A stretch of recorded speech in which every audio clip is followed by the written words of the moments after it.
गोदान। लेखक मुंशी प्रेमचंद। अध्याय 5। उधर गोबर खाना खाकर अहिराने में जा पहुंचा। आज झुनिया से उसकी बहुत सी बातें हुई थी। जब वो गाय लेकर चला था तो झुनिया आधे रास्ते तक उसके साथ आई थी। गोबर अकेला गाय को कैसे ले जाता? अपरिचित व्यक्ति के साथ जाने में उसे आपत्ति होना स्वाभाविक था। कुछ दूर चलने के बाद झुनिया ने गोबर को मर्म भरी आंखों से देखकर कहा, अब तुम काहे को यहां कभी आओगे? एक दिन पहले तक गोबर कुमार था। गांव में जितनी युवतियां थी वो या तो उसकी बहनें थीं या भाभियां। अब बहनों से तो कोई छेड़छाड़ हो ही क्या सकती थी। भाभियां अलबत्ता कभी कभी उससे ठिठोली किया करती थीं, लेकिन वो केवल सरल विनोद होता था। उनकी दृष्टि में अभी उसके यौवन में केवल फूल लगे थे। जब तक फल न लग जाएं, उस पर ढेले फेंकना व्यर्थ की बात थी।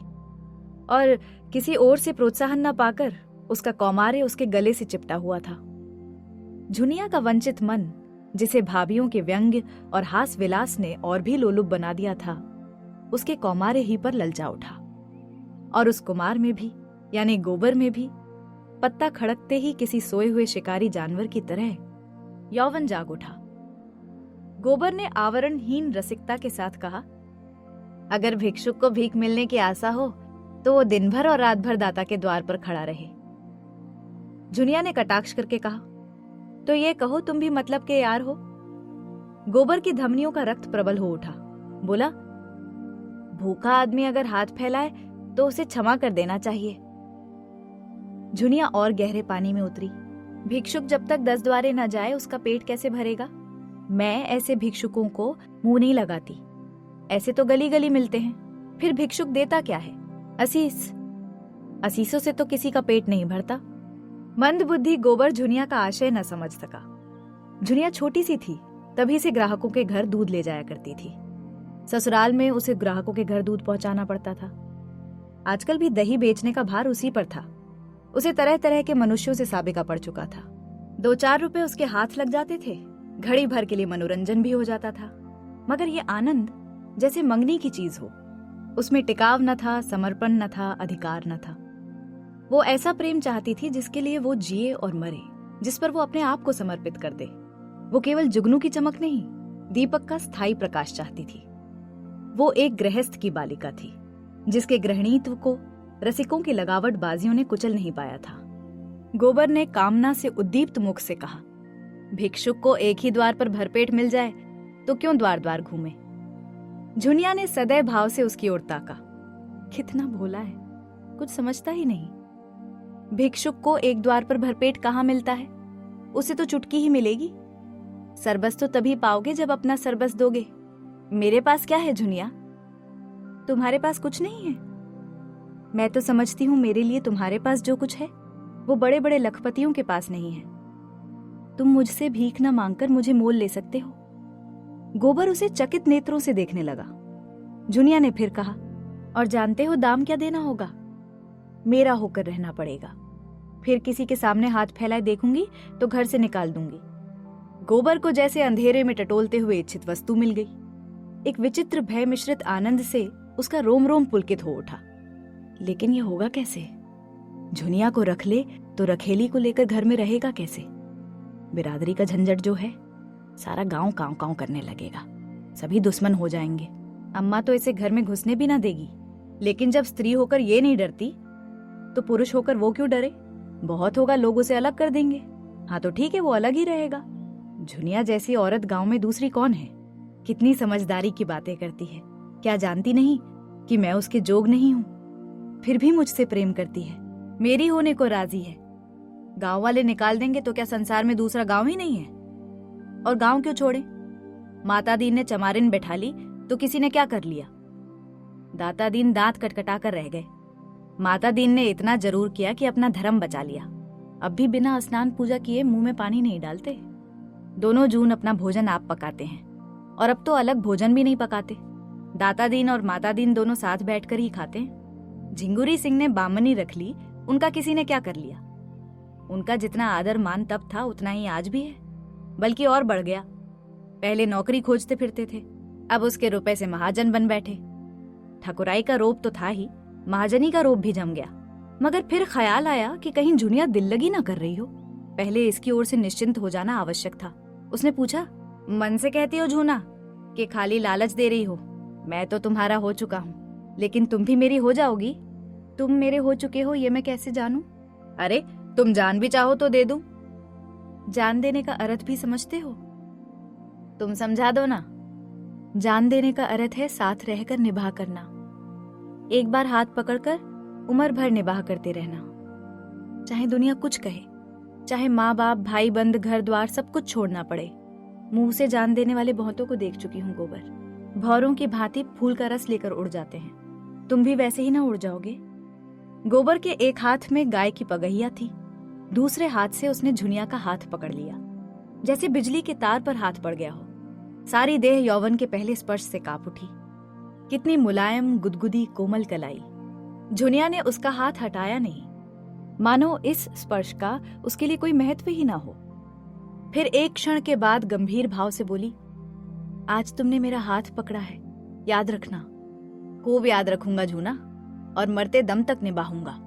झुनिया अविश्वास भरी मुस्कान से बोली, इसी तरह तो सब कहते हैं गोबर, बल्कि इससे भी मीठे चिकने शब्दों में।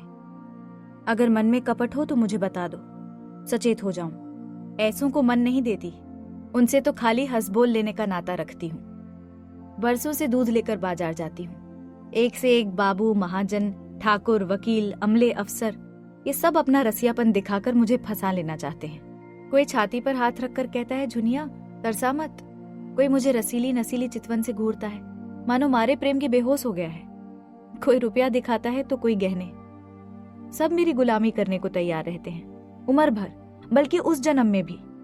लेकिन मैं उन सबों की नस पहचानती हूँ। सब के सब भौरे, रस लेकर उड़ जाने वाले। मैं भी उन्हें ललचाती हूँ, तिरछी नजरों से देखती हूँ, मुस्कुराती हूँ। वो मुझे गधी बनाते हैं, मैं उन्हें उल्लू बनाती हूँ। कल को मैं मर जाऊं तो उनकी आंखों में आंसू ना आएगा। वो मर जाए तो मैं कहूंगी, अच्छा हुआ निगोड़ा मर गया। मैं तो जिसकी हो जाऊंगी उसकी जन्म भर के लिए हो जाऊंगी। सुख में, दुख में, संपत में, विपत में उसके साथ रहूंगी। हरजाई नहीं हूं कि सबसे हंसती बोलती फिरूं। न रुपए की भूखी हूं, न गहने कपड़े की। बस भले आदमी का संग चाहती हूं, जो मुझे अपना समझे और जिसे मैं भी अपना समझूं। पता है एक बार क्या हुआ? एक पंडित जी बहुत तिलक मुद्रा लगाते हैं, आधा सेर दूध लेते हैं। एक दिन उनकी घरवाली कहीं नेवते में गई थी, मुझे क्या मालूम, और दिनों की तरह दूध लिए भीतर चली गई। वहां पुकारती हूँ, बहू जी बहू जी, कोई बोलता ही नहीं। इतने में देखती हूँ तो पंडित जी बाहर के किवाड़ बंद किए चले आ रहे हैं। मैं समझ गई कि इनकी नीयत खराब है। मैंने डांट कर पूछा, तुमने किवाड़ क्यों बंद कर लिए? क्या बहू जी कहीं गई हैं? घर में सन्नाटा क्यों है? उसने कहा, वो एक नेवते में गई है, और मेरी ओर 2 पग और बढ़ाया। मैंने कहा, तुम्हें दूध लेना हो तो लो, नहीं मैं जाती हूँ। तो बोला, आज तो तुम यहाँ से न जाने पाओगी झूना रानी, रोज रोज कलेजे पर छुरी चलाकर भाग जाती हो, आज मेरे हाथ से न बचोगी। तुमसे सच कहती हूँ गोबर, मेरे रोए खड़े हो गए। गोबर आवेश में बोला, मैं बचा को देख पाऊं तो खोद कर जमीन में गाड़ दूं, खून चूस लूं उसका। तुम मुझे दिखा तो देना। अरे सुनो तो, ऐसों का मुंह तोड़ने के लिए मैं ही काफी हूँ। मेरी छाती धक धक करने लगी। मैंने सोचा कि कहीं ये कुछ बदमाशी कर बैठे तो क्या करूंगी, कोई चिल्लाना भी तो ना सुनेगा। लेकिन मन में ये निश्चय कर लिया था कि अगर इसने मेरी देह छुई तो दूध की भरी हांडी उसके मुंह पर पटक दूंगी। भला से 4-5 सेर दूध जाएगा, बच्चा को याद तो हो जाएगा। कलेजा मजबूत करके मैं बोली, इस फेर में ना रहना पंडित जी, मैं अहीर की लड़की हूँ, मूंछ का एक एक बाल नुचवा लूंगी।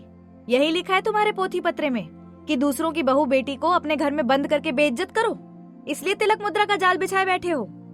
वो तो लगा हाथ पैर जोड़ने। एक प्रेमी का मन रख दोगी तो तुम्हारा क्या बिगड़ जाएगा झूना रानी? कभी कभी गरीबों पर दया किया करो, नहीं भगवान पूछेंगे, मैंने तुम्हें इतना रूप धन दिया, तुमने उससे एक ब्राह्मण का उपकार भी नहीं किया, तो क्या जवाब दोगी बोलो? बोले, मैं विप्र हूँ, रुपए पैसे का दान तो रोज ही पाता हूँ, आज रूप का दान दे दो। मैंने यूं ही उसका मन परखने को कह दिया कि मैं तो 50 रुपए लूंगी। सच कहती हूँ गोबर, तुरंत कोठरी में गया और 10-10 के 5 नोट निकाल कर मेरे हाथों में देने लगा। और जब मैंने नोट जमीन पर गिरा दिए और द्वार की ओर चली तो उसने मेरा हाथ पकड़ लिया। मैं तो पहले से ही तैयार थी, हांडी उसके मुंह पर दे मारी, सिर से पांव तक सराबोर हो गया, चोट भी खूब लगी। सिर पकड़कर बैठ गया और लगा हाय हाय करने। मैंने देखा अब ये कुछ नहीं कर सकता, तो पीठ में 2 लातें जमा दी और किवाड़ खोलकर भागी। गोबर ठट्ठा मारकर बोला, बहुत अच्छा किया तुमने, दूध से नहा गया होगा, तिलक मुद्रा भी धुल गई होगी, मूछें क्यों ना उखाड़ ली उसकी। अरे सुनो तो, दूसरे दिन मैं फिर उसके घर गई। उसकी घरवाली आ गई थी, अपने बैठक में सिर में पट्टी बांधे पड़ा था। मैंने कहा, कहो तो कल की तुम्हारी करतूत खोल दूं पंडित। लगा हाथ जोड़ने। मैंने कहा, अच्छा थूक कर चाटो तो छोड़ दूं। सिर जमीन पर रगड़कर कहने लगा, अब मेरी इज्जत तुम्हारे हाथ है जूना, यही समझ लो कि पंडिताइन मुझे जीता ना छोड़ेंगी। मुझे भी उस पर दया आ गई। गोबर को उसकी दया बुरी लगी। अरे क्यों, ये तुमने क्या किया? उसकी औरत से जाकर क्यों नहीं कह दिया? जूतों से पीटती। ऐसे पाखंडियों पर दया न करनी चाहिए। तुम मुझे कल उसकी सूरत दिखा दो, फिर देखना मैं कैसी मरम्मत करता हूँ उसकी। झुनिया ने उसके अर्धविकसित यौवन को देखकर कहा, तुम उसे न पाओगे। खासा देव है, मुफ्त का माल उड़ाता है कि नहीं। गोबर अपने यौवन का ये तिरस्कार कैसे सहता? डींग मारकर बोला, मोटे होने से क्या होता है, यहाँ फौलाद की हड्डियां हैं, 300 दंड रोज मारता हूं। दूध घी नहीं मिलता, नहीं अब तक सीना यूं निकल आया होता। ये कहकर उसने छाती फैलाकर दिखाई। झुनिया ने आश्वस्त आंखों से देखा। अच्छा, कभी दिखा दूंगी, लेकिन वहां तो सभी एक से हैं। तुम किस किस की मरम्मत करोगे? न जाने मर्दों की क्या आदत होती है कि जहां कोई जवान सुंदर औरत देखी और बस लगे घूरने, छाती पीटने। और ये जो बड़े आदमी कहलाते हैं ना, ये तो निरे लंपट होते हैं। फिर मैं तो कोई सुंदरी भी नहीं हूं। गोबर ने आपत्ति की, तुम्हें देखकर तो यही जी चाहता है कि कलेजे में बिठा लें। झुनिया ने उसकी पीठ में हल्का सा घूंसा जमाया। डर लगे औरों की तरह तुम भी चापलूसी करने। मैं जैसी कुछ हूं वो मैं जानती हूं, मगर इन लोगों को तो जवान औरत मिल जाए, घड़ी भर मन बहलाने को और क्या चाहिए। गुण तो आदमी उसमें देखता है जिसके साथ जन्म भर निबाह करना हो। सुनती भी हूं और देखती भी हूं। आजकल बड़े घरों की विचित्र लीला है। जिस मोहल्ले में मेरी ससुराल है, उसी में गपड़ू गपड़ू नाम के काश्मीरी रहते थे। बड़े भारी आदमी थे। उनके यहाँ 5 सेर दूध लगता था। उनकी 3 लड़कियां थी, कोई 20-20, 25-25 की होंगी, एक से एक सुंदर। तीनों बड़े कॉलेज में पढ़ने जाती थी। एक शायद कॉलेज में पढ़ाती भी थी। हाँ, 300 रुपए का महीना पाती थी। सितार वो सब बजावे, हारमोनिया वो सब बजावे, नाचे वो, गावे वो, लेकिन ब्याह कोई न करती थी। राम जाने वो किसी मर्द को पसंद नहीं करती थी कि मर्द उन्हीं को पसंद नहीं करता था। एक बार मैंने बड़ी बीबी से पूछा तो हंसकर बोली, हम लोग ये रोग नहीं पालते, मगर भीतर ही भीतर खूब गुलछर्रे उड़ाती थी। जब देखूं 2-4 लौंडे उनको घेरे हुए हैं। जो सबसे बड़ी थी वो तो कोट पतलून पहनकर घोड़े पर सवार होकर मर्दों के साथ सैर करने जाती थी। सारे शहर में उनकी लीला मशहूर थी। गपड़ू बाबू सिर नीचे किए जैसे मुंह में कालिक सी लगाए रहते थे। लड़कियों को डांटते थे, समझाते थे, पर सबकी सब खुल्लम खुल्ला कहती थी, तुमको हमारे बीच में बोलने का कुछ मजाल नहीं है। हम अपने मन की रानी है, जो हमारी इच्छा होगी वो हम करेंगे। बेचारा बाप जवान जवान लड़कियों से क्या बोले। मारने बांधने से रहा, डांटने डपटने से रहा। लेकिन भाई, बड़े आदमियों की बातें कौन चलावे। वो जो कुछ करें सब ठीक है। उन्हें तो बिरादरी और पंचायत का भी डर नहीं। मेरी समझ में तो ये नहीं आता कि किसी का रोज रोज मन कैसे बदल जाता है। क्या आदमी गाय बकरी से भी गया बीता हो गया है? लेकिन किसी को बुरा नहीं कहती भाई। मन को जैसा बनाओ वैसा बनता है। ऐसों को भी देखती हूँ जिन्हें रोज रोज की दाल रोटी के बाद कभी कभी मुंह का स्वाद बदलने के लिए हलवा पूरी भी चाहिए। और ऐसों को भी देखती हूँ जिन्हें घर की दाल रोटी देखकर ही ज्वर आ जाता है। कुछ बेचारियां तो ऐसी भी हैं जो अपनी दाल रोटी में ही मगन रहती हैं। हलवा पूरी से उन्हें कोई मतलब ही नहीं। मेरी दोनों भावजों को ही देखो। हमारे भाई काने कुबड़े नहीं है। 10 जवानों में 1 जवान है, लेकिन भावजों को नहीं भाते। उन्हें तो वो चाहिए जो सोने की बालियां बनवाए, महीन साड़ियां लाए, रोज चाट खिलाए। बालियां और साड़ियां और मिठाइयां मुझे भी कम अच्छी नहीं लगती, लेकिन जो कहो कि इसके लिए अपनी लाज बेचती फिरूं, तो भगवान इससे बचाए। एक के साथ मोटा झोटा खा पहनकर उम्र काट देना, बस अपना तो यही राग है। बहुत करके तो मर्द ही औरतों को बिगाड़ते हैं। जब मर्द इधर उधर ताक झाक करेगा तो औरत भी आंख लड़ाएगी। मर्द दूसरी औरतों के पीछे दौड़ेगा तो औरत भी जरूर मर्दों के पीछे दौड़ेगी। मर्द का हरजाईपन औरत को भी उतना ही बुरा लगता है जितना औरत का मर्द को, यही समझ लो। मैंने तो अपने आदमी से साफ साफ कह दिया था, अगर तुम इधर उधर लपके तो मेरी भी जो इच्छा होगी वो करूंगी। ये चाहो कि तुम तो अपने मन की करो और औरत को मार के डर से अपने काबू में रखो, तो ये तो ना होगा। तुम खुले खजाने करते हो, वो छिप कर करेगी। तुम उसे जलाकर सुखी नहीं रह सकते। गोबर के लिए ये एक नई दुनिया की बातें थी। तन्मय होकर सुन रहा था। कभी कभी तो आप ही आप उसके पांव रुक जाते, फिर सचेत होकर चलने लगता। झुनिया ने पहले अपने रूप से मोहित किया था, आज उसने अपने ज्ञान और अनुभव से भरी बातें और अपने सतीत्व के बखान से मुग्ध कर लिया। ऐसी रूप गुण ज्ञान की आगरी उसे मिल जाए तो धन्य भाग, फिर वो क्यों पंचायत और बिरादरी से डरे। झुनिया ने जब देख लिया कि उसका रंग गहरा जम गया तो छाती पर हाथ रखकर जीभ दांत से काटती हुई बोली, अरे ये तो तुम्हारा गांव आ गया। तुम भी बड़े मुरहे हो, मुझसे कहा भी नहीं कि लौट जाओ। अच्छा मैं चलती हूँ। गोबर ने आग्रह करके कहा, एक क्षण के लिए मेरे घर क्यों नहीं चली चलती, अम्मा भी तो देख लें। झुनिया ने लज्जा से आंखें चुराकर कहा, तक तुम्हारे घर यूं न जाऊंगी। मुझे तो यही अचरज होता है कि मैं इतनी दूर कैसे आ गई। अच्छा बताओ अब कब आओगे? रात को मेरे द्वार पर अच्छी संगत होगी, चले आना। मैं अपने पिछवाड़े मिलूंगी, और जो न मिली तो फिर लौट जाना। अच्छा तो फिर मैं ना आऊंगा। आना पड़ेगा, नहीं कह देती हूँ। तो फिर तू भी वचन दे कि मिलेगी। मैं वचन नहीं देती। तो जा, मैं भी नहीं आता। मेरी बला से। झुनिया अंगूठा दिखाकर चल दी। प्रथम मिलन में ही दोनों एक दूसरे पर अपना अपना अधिकार जमा चुके थे। झुनिया जानती थी वो आएगा, कैसे ना आएगा। गोबर जानता था वो मिलेगी, कैसे ना मिलेगी। जब वो अकेला गाय को हाँकता हुआ चला तो ऐसा लगता था मानो स्वर्ग से गिर पड़ा है।